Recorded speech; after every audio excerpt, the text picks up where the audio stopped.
माणूस जसा जसा मोठा होतो त्याच सोबत त्याचे शहर पण मोठे होत असते. धडपडत शिकत उठत बसत चांगले वाईट अनुभव घेत तो मोठा होतो.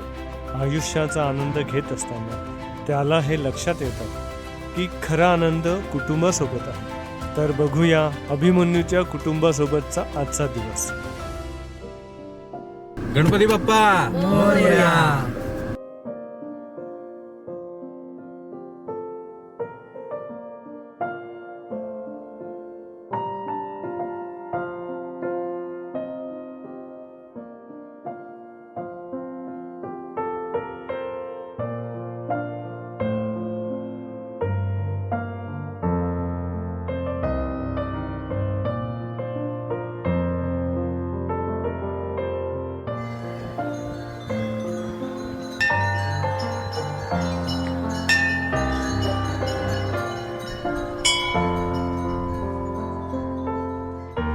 सगळ्यांना सुरक्षित ठेव रे देवा.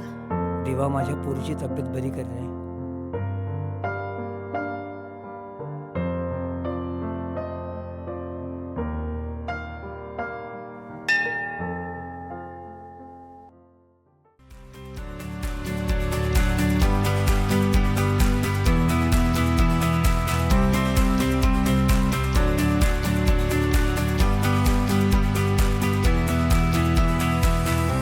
हो हो येतो.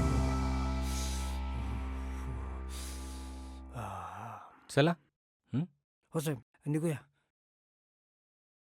अभिमन्यू, रात्र पुष्कळ झालीये आणि रस्ता पण खूप वाहतोय. मी काय म्हणते, आज आपण इथेच थांबूया का? ॲक्च्युली उद्या ना खूप इम्पॉर्टंट मीटिंग आहे. सकाळी 5 वाजता प्रेझेंटेशन द्यायचं आहे.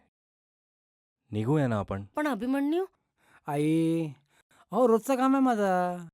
20 वर्षापासून गाडी चालवतोय मी. हा अहो 4 तासात घरी पोहोचवतो तुम्हाला. चला बसा गाडीत.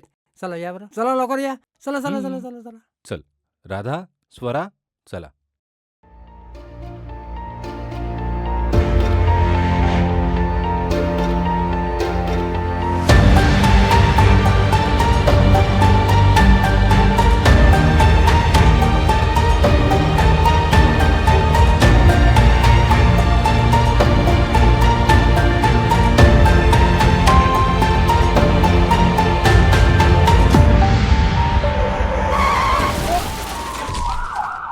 अभिमन्यूच्या परिवारासोबत हे घडलं असतं, पण योग्य वेळी आईने ठाम निर्णय घेतला.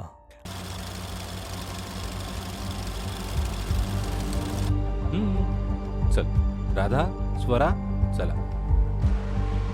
थांबा.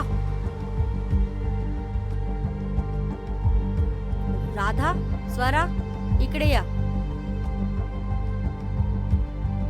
अभिमन्यू, आज जाताना तुला जर काही झालं तर या दोघींचं काय होईल, कधी विचार केलास?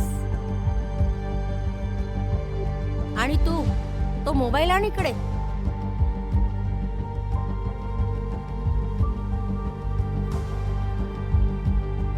तुझ्या मुलीचा आणि बायकोचा फोटो आहे ना हा? हो तुला काही झालं तर या दोघींचं काय होईल, कधी विचार केलास?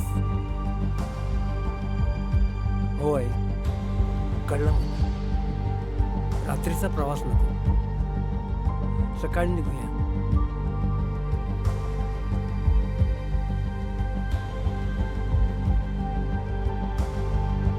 तुमच्या आयुष्यात जर असा प्रसंग आला तर योग्य आणि समजूतदारीने निर्णय घ्या.